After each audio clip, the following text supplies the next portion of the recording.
Bueno, continuando con el tema de enlace covalente, podemos definir la energía de enlace como la energía requerida para romper los enlaces en un mol de moléculas gaseosas. Supongamos que tenemos un mol de moléculas AB gaseosas y rompemos los enlaces AB para generar un mol de átomos de A y un mol de átomos de B. Bueno, la energía requerida para este proceso es lo que se conoce como energía de enlace o energía de disociación.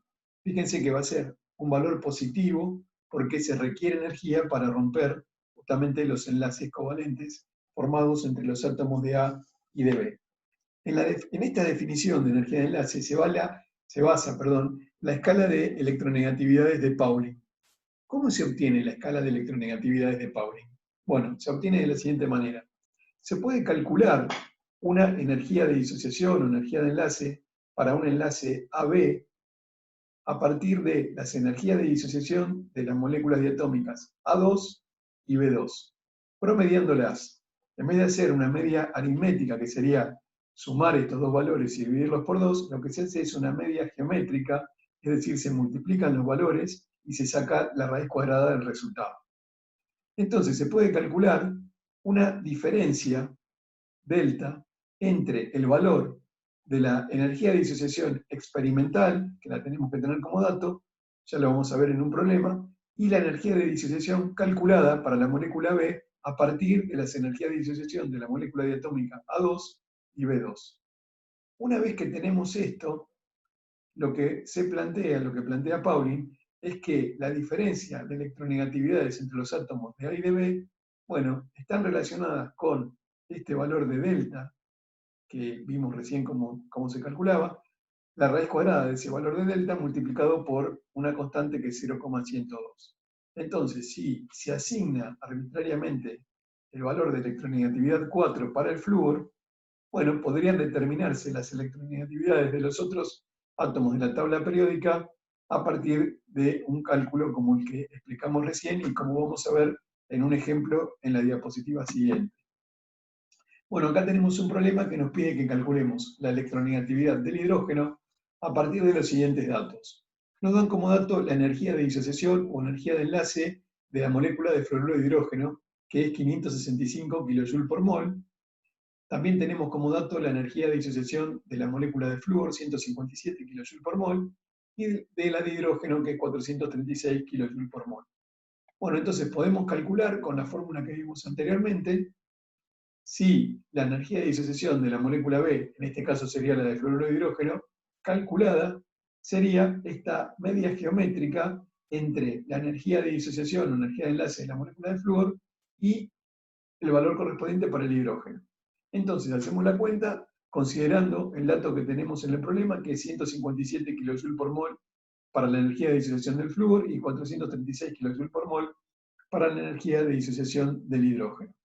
Haciendo la raíz cuadrada de este producto, nos queda que la energía de disociación calculada para la molécula de fluoruro de hidrógeno es 262 kJ por mol. Como tenemos el valor experimental, podemos calcular la diferencia entre el valor experimental y el calculado, que sería 565 kJ por mol menos 262 kJ por mol, en este caso nos da 303 kJ por mol. Entonces, la electronegatividad de uno de los átomos, que vamos a considerar la del flúor, que es 4, según vimos en la diapositiva anterior, menos la del hidrógeno, será igual a 0,102 por el valor de delta, que es 303 kJ por mol, la raíz cuadrada de ese valor. Entonces, si tomamos la electronegatividad del flúor como 4, la diferencia de electronegatividades entre el flúor y el hidrógeno, con esta cuenta nos da 1,8, y así obtenemos el valor de 2,2, que es justamente el valor que encuentran en la tabla periódica para la electronegatividad del hidrógeno. Fíjense, en esta tabla están ordenados, están pintados de distinto color los átomos en ciertos rangos de electronegatividad. 4, que es el flúor, los que tienen entre 3 y 3,9 serán el cloro, bromo, oxígeno y nitrógeno, que están de color marrón, y después tienen en distintos colores, bueno, los entre 2 y 2,9, 1 y 1,9, y el violeta entre 0 y 0,99. Las energías de enlace están tabuladas en esta tabla.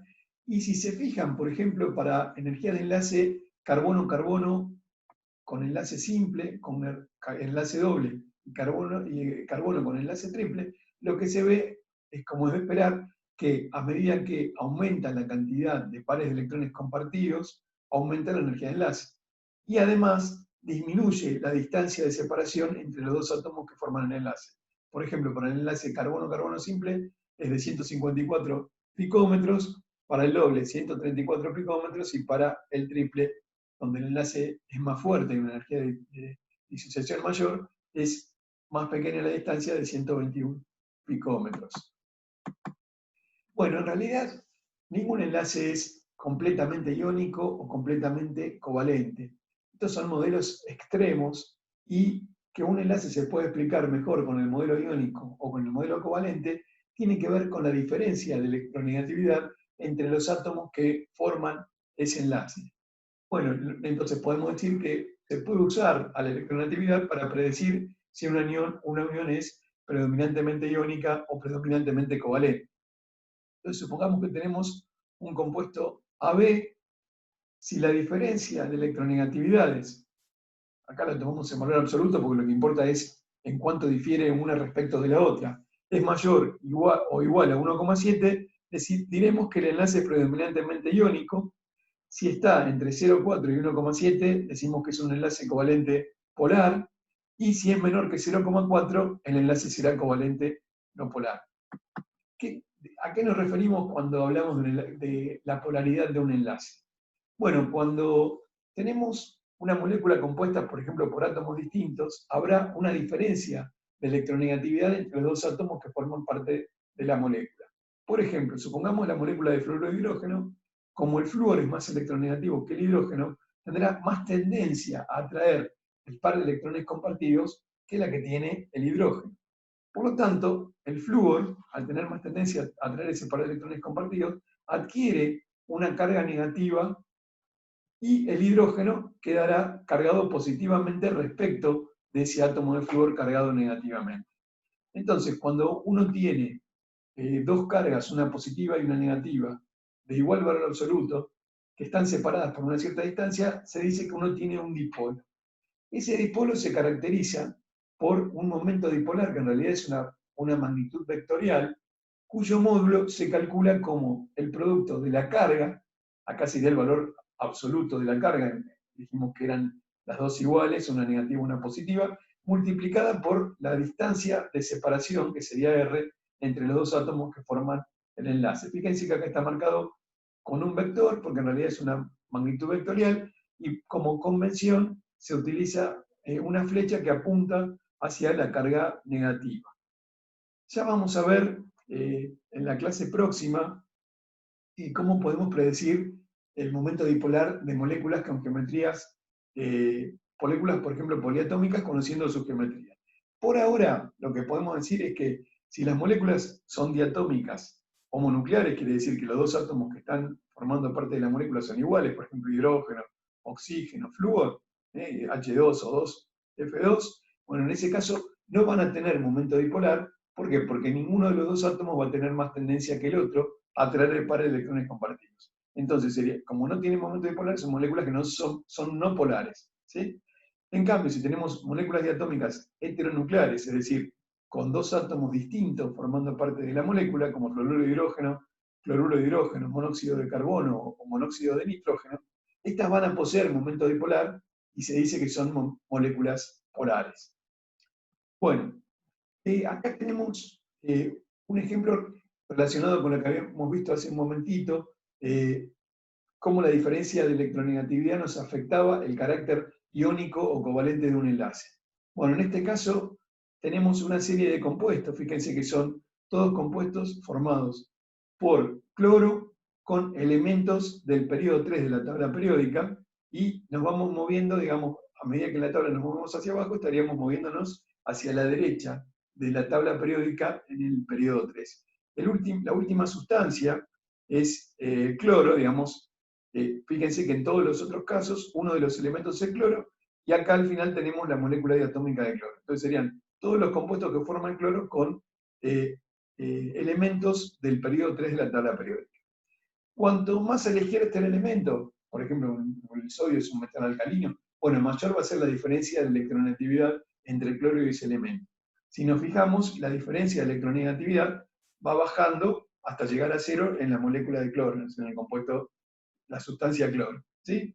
Y si tenemos en cuenta que los compuestos iónicos tienen altos puntos de fusión y alta conductividad en estado fundido, decimos que tienen alta conductividad en estado fundido porque si están formando un sólido cristalino, en ese caso los iones van a estar en posiciones fijas. Fundido quiere decir que llegamos a la temperatura a la que podemos pasar al estado líquido, ahí los iones adquieren movilidad, bueno, y esos iones van a ser las partículas responsables de la conductividad eléctrica, de transportar la carga eléctrica. Entonces, tendrán alta conductividad estos compuestos iónicos en estado fundido, o también cuando están disueltos en agua, porque en ese caso, como habíamos visto, los iones se separan y se rodean de moléculas de agua. Bueno, entonces tendrán, los compuestos iónicos tendrán alto punto de fusión y alta conductividad en estado fundido. Y esto estaría relacionado con la variación de electronegatividad entre los átomos que están formando parte de la sustancia. Entonces, fíjense, cuanto mayor es la diferencia de electronegatividad, mayor son las temperaturas de fusión.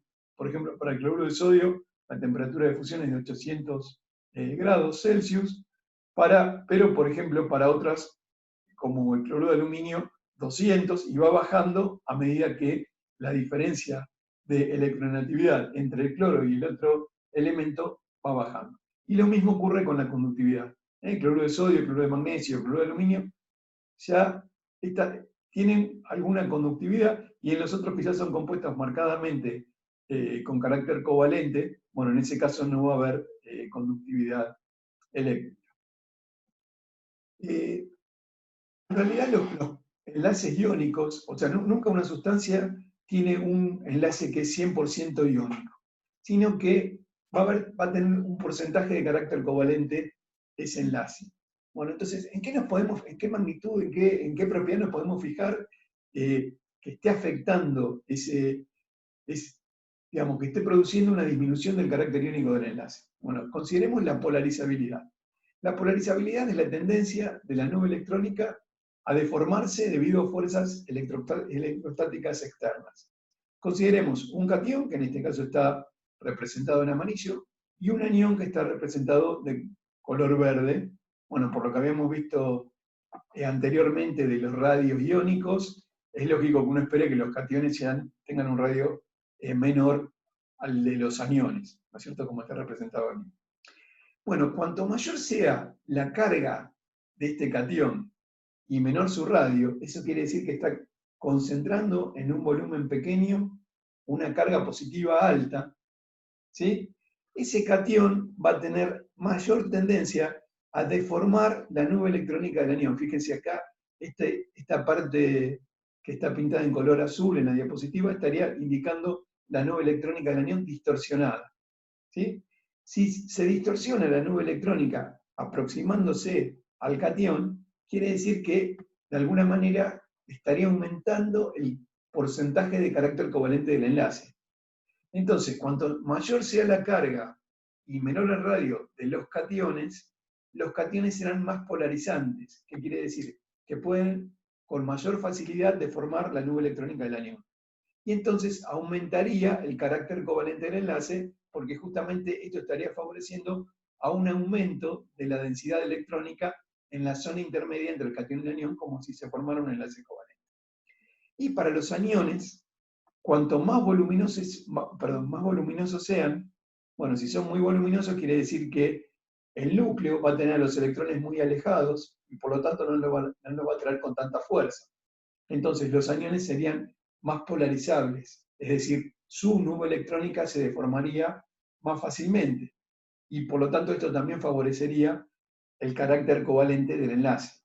Entonces podemos resumir como está indicado en la diapositiva, que cuando aumenta el poder polarizante del catión, que esto se daba cuando los cationes eran chiquitos y con carga positiva grande, y cuando aumenta la polarizabilidad del anión, que esto se da cuando los aniones son voluminosos, bueno, mayor va a ser el porcentaje de carácter covalente de ese enlace que consideramos como inicialmente como un enlace iónico. O sea que la polarizabilidad estaría afectando el carácter, aumentando el carácter covalente de un compuesto iónico.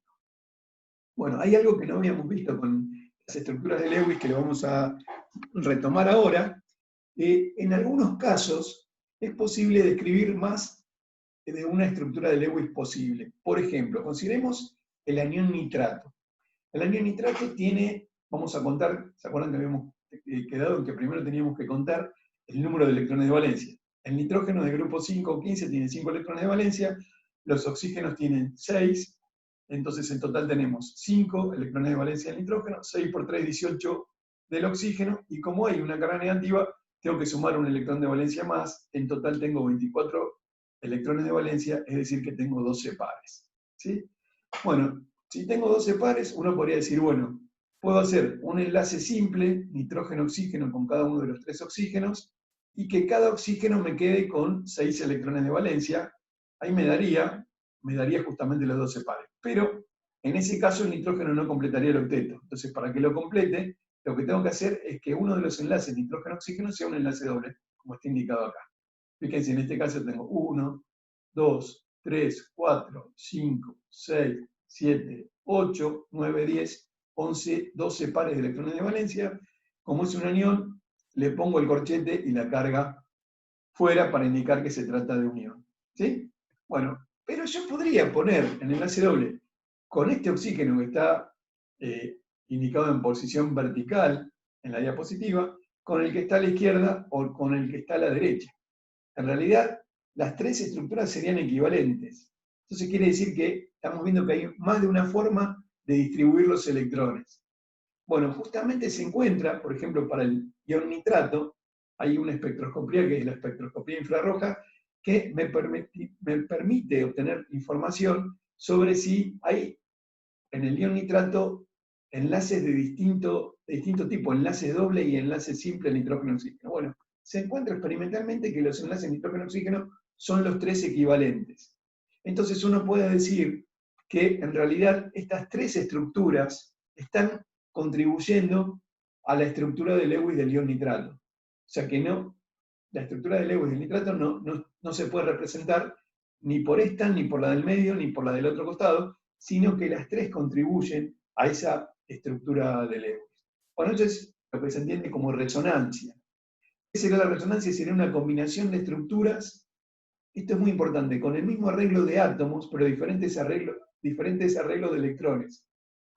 Es decir, cuando uno quiere representar la resonancia, no es que tiene que cambiar a los átomos de lugar, sino que, fíjense, el nitrógeno siempre sigue estando en el medio, los oxígenos siempre siguen estando a los costados estos dos y uno arriba, mantengo fijas las posiciones de los átomos, pero lo único que cambio es la distribución de electrones, porque, por ejemplo, en este caso, el enlace doble está con el oxígeno que está hacia arriba, aquí está con el que está a la izquierda y en el otro lado está con el que está a la derecha. Entonces, es una combinación de estructuras con el mismo arreglo de átomos, pero diferentes arreglos de electrones.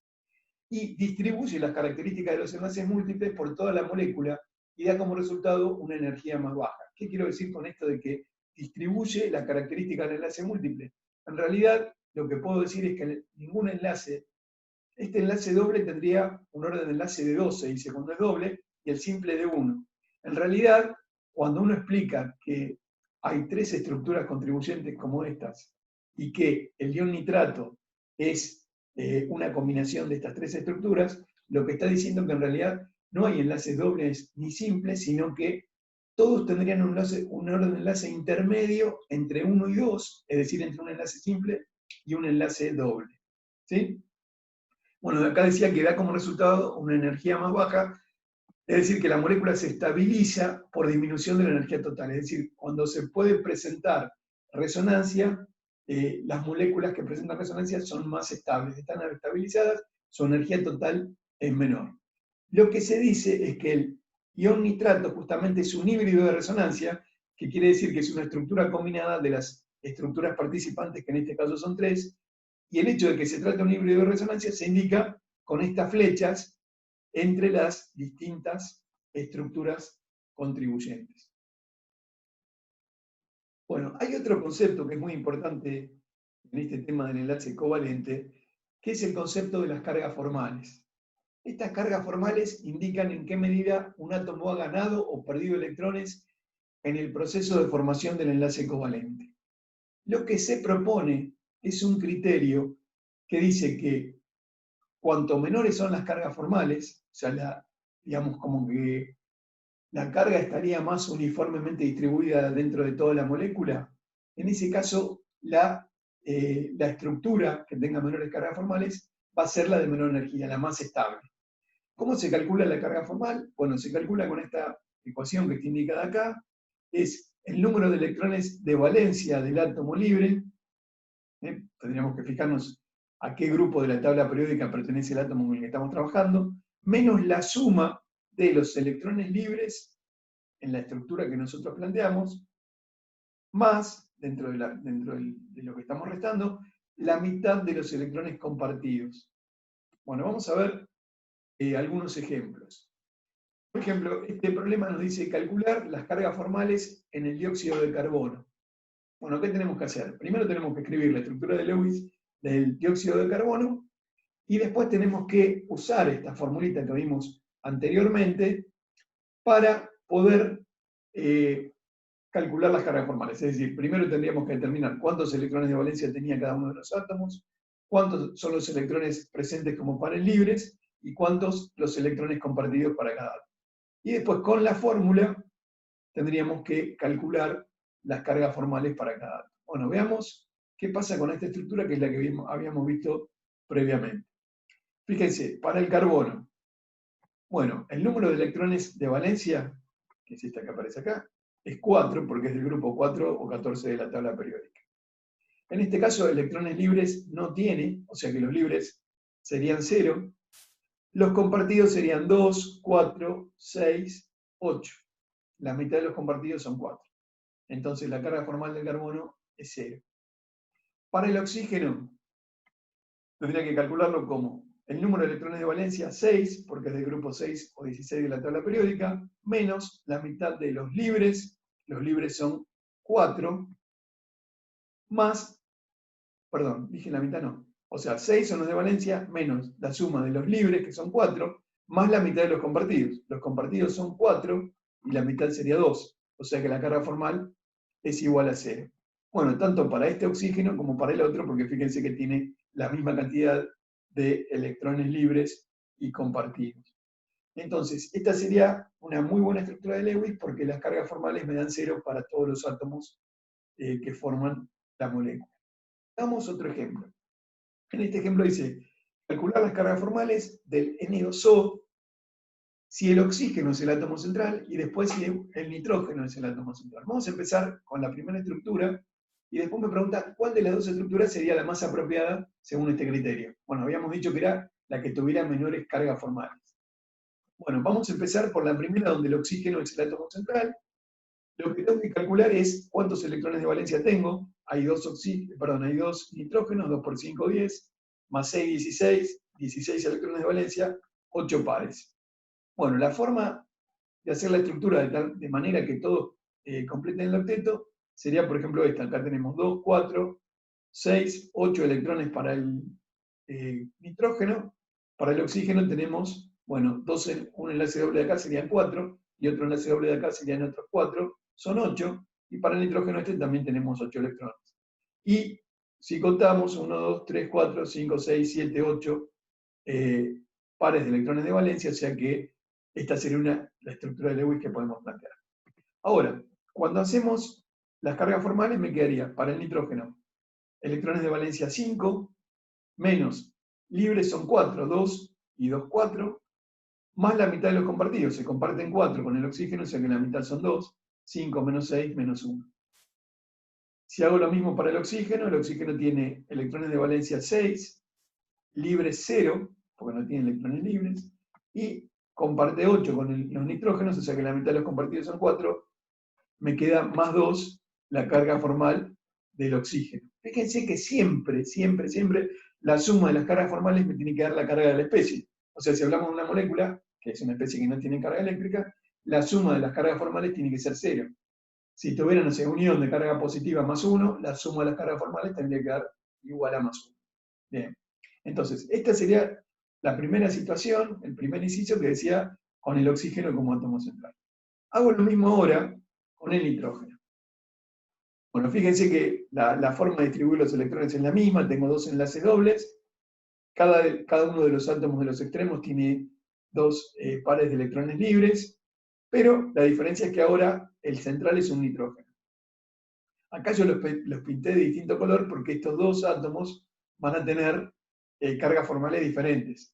Bueno, entonces lo que tengo que hacer es identificarlos, ¿no? Bueno, entonces empecemos por el nitrógeno que está pintado de color verde. La carga formal sería número de electrones de valencia 5 menos los libres que serían 4, sumados a la mitad de los compartidos. Los compartidos son 4, la mitad es 2. 5 menos 6 menos 1. ¿Sí? Para el otro nitrógeno tendría electrones de valencia 5, libres 0, y como comparte 8 electrones, 4 con un nitrógeno y 4 con el oxígeno, la mitad es 4 de los compartidos, 5 menos 4 es 1, la carga formal es más 1. Para este oxígeno tenemos 6 electrones de valencia, menos libres 4, más la mitad de los compartidos que son 2, la carga formal me da 0. Entonces, acá también si hago la suma me tiene que dar 0, una me dio menos 1, la otra me dio más 1 y la otra 0. Está bien porque no tiene carga eléctrica la molécula, por lo tanto la suma me tiene que dar 0. Pero la diferencia con la anterior es que yo acá llegué hasta un valor de 2. Y en este caso, lo más alto que llegué es más 1 o menos 1 en valor absoluto, pero acá llego a 2. Entonces, esta estructura tiene menores cargas formales que la anterior, y por lo tanto, según el criterio de las cargas formales, la segunda sería la más adecuada. Por eso yo, hoy, en la otra clase teórica, cuando decía que este óxido de nitrógeno era una excepción, porque en este caso el nitrógeno tenía que ir al centro, bueno, la forma de explicarlo, porque es así, es haciendo uso de las cargas formales. Consideremos otro ejemplo.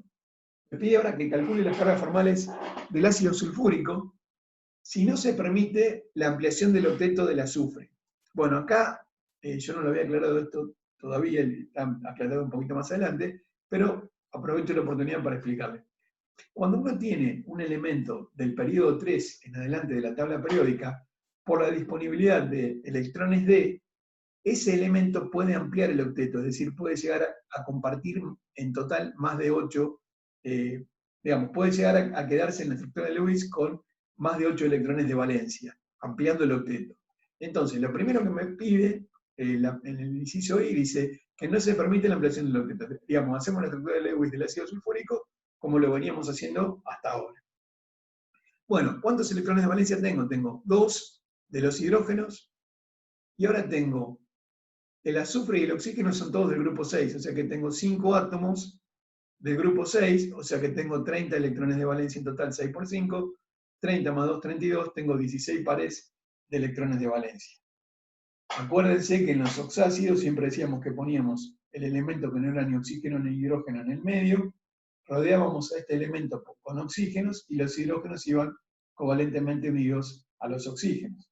Bueno, entonces calculemos ahora las cargas formales con esta estructura de Lewis. Fíjense, tenemos 1, 2, 3, 4, 5, 6, 7, 8, 9, 10, 11, 12, 13, 14, 15, 16 pares de electrones de valencia, está bien.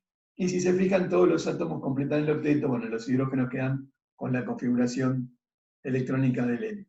O sea que estaría bien la estructura. Lo que tenemos que ver ahora son las cargas formales. Para los hidrógenos. Bueno, para los dos es igual. Tendríamos el electrones de valencia 1, libre 0, y la mitad de los compartidos sería 1, o sea que la carga formal del hidrógeno es igual a 0. ¿Sí? Acá los oxígenos yo los pinté a 2 de negro, que son equivalentes, y 2 de azul, que entre sí también son equivalentes. Los oxígenos que no están unidos a los hidrógenos tendrán una carga formal que es 6, que es el número de electrones de valencia, menos la suma de los libres, que son 2, 4, 6, más la mitad de los compartidos, se comparten 2, la mitad es 1, 6 menos 7 es menos 1. El oxígeno azul tendrá una carga formal que será 6, por el número de electrones de valencia, menos 4, que son los libres, 2 y 2, 4, más la mitad de los compartidos, comparte 2 y 2, 4, la mitad es 2. La carga formal es 0. Y para el azufre, la carga formal es 6 menos libre 0, como comparte 8, la mitad de los compartidos es 4 y la carga formal es más 2. Es decir, que estas serían las cargas formales para la primera estructura de Lewis, donde no se permite la ampliación del octeto del azufre. Bueno, fíjense que la sumatoria me da 0, bueno, porque el azufre tiene carga formal más 2 y hay dos oxígenos que tienen menos 1, más 2, menos 1 me da 0, los otros átomos tienen carga formal 0, o sea que eso estaría bien. Bueno, ahora vamos a permitir la ampliación del octeto. Es decir, vamos a considerar que, por ejemplo, uno de estos pares, en vez de ser un par libre del oxígeno, esté formando un enlace doble con el azufre. Fíjense que en este caso no cambió el número de electrones de valencia total, pero lo que pasa es que el azufre está compartiendo 2, 4, 6, 8, 10 electrones. Es decir, que amplió el octeto. Como decíamos antes, vamos a repetirlo, dice los elementos del tercer periodo en adelante, por tener disponibilidad de electrones de él, pueden ampliar el octeto. Bueno, entonces, vamos a hacer las cargas formales. Fíjense que en el caso anterior habíamos llegado hasta un valor de más 2 en el azufre. Bueno, hagamos las cargas formales. Para el hidrógeno es lo mismo que antes, valencia 1, libre 0, compartidos 2, o sea, la mitad es 1, carga formal 0.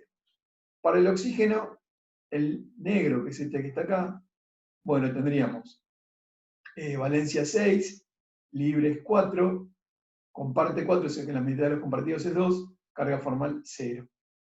Los oxígenos, el que están pintados de azul, valencia 6, menos libres 4, más la mitad de los compartidos son 2, porque comparte 4, carga formal me da 0. Para el oxígeno verde, bueno, me queda valencia 6, menos libres 6, comparte 2, o sea que la mitad de los compartidos es 1, la carga formal es menos 1, y el azufre me quedaría valencia 6, menos libre 0, más la mitad de los compartidos, compartía 10, dijimos, entonces la mitad es 5 más 1, es decir, que acá llegué a una carga formal de menos 1 y más 1, y en el caso anterior había llegado hasta un valor de más 2. Entonces, como acá tengo menores cargas formales, decimos que esta estructura es más estable.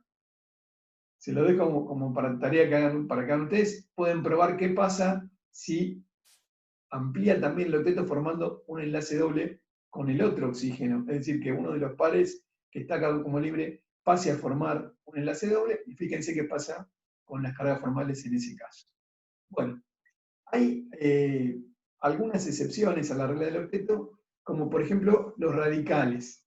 Los radicales tienen un número impar de electrones de valencia, por lo tanto van a tener un electrón con spin que no va a estar apareado. Un ejemplo de radical es el radical metilo, CH3, que se obtiene, por ejemplo, a partir de esta estructura que es el metano, que tiene 8 electrones de valencia, porque tiene 8 porque el carbono es de grupo 4 y el hidrógeno de grupo 1, es decir, que en total tiene 4 más 4 por 1, 4 electrones de valencia, se formarían 4 enlaces covalentes simples, carbono y hidrógeno. Esta sería la estructura de Lewis. Bueno, cuando se rompe este enlace, se forma este radical que en vez de tener 8 electrones de valencia, va a tener 7 electrones de valencia, o sea que va a tener uno con el spin que no va a estar apareado. Esta es una especie que no es estable, pero que, bueno, puede tener un tiempo de vida corto, dependiendo de las condiciones. Hay otra especie que es un radical, que sí es una molécula estable, que es el dióxido de nitrógeno. Fíjense, en este caso, el nitrógeno es del grupo 5, de la 5,15 de la tabla periódica, tiene 5 electrones de valencia. Los oxígenos son del grupo 6, 5 más 12, 17. Entonces, cuando uno hace la estructura de Lewis, acá me va a quedar, en vez de un par de electrones, me va a quedar un electrón con spin desapareado. Fíjense que acá tenemos 2, 4, 6, 8, 9, 10, 11, 1, 2, 4, 6, 8, 9, 11, 13, 15, 17 electrones, es decir que correspondería a un radical. Bueno, el otro caso que les había mencionado anteriormente era la expansión del octeto, que eran los que se daban para los elementos del periodo 3 y posteriores. Acá hay algunos ejemplos. Estas moléculas las vamos a ver en detalle en la clase próxima porque vamos a ver la geometría molecular, ¿sí? Y, por ejemplo, en el hexafluoruro de azufre, bueno, acá el azufre queda con 12 electrones de valencia, lo puede hacer justamente porque puede ampliar el octeto por ser un elemento del periodo 3 en este caso. Y el otro ejemplo, es por ejemplo el pentacloruro de fósforo, que también lo vamos a ver en la clase próxima para geometría molecular, donde el fósforo queda con 10 electrones de valencia. Bueno, y también hay otra excepción que es el del octeto incompleto, por ejemplo, los elementos del grupo del boro, el aluminio, que es el grupo 3 o 13 de la tabla periódica, pueden tener estructuras con octetos incompletos, como por ejemplo esta que es el tricloruro de boro, donde, fíjense, el boro no alcanza a los 8 electrones de valencia, sino que queda con 6 electrones de valencia.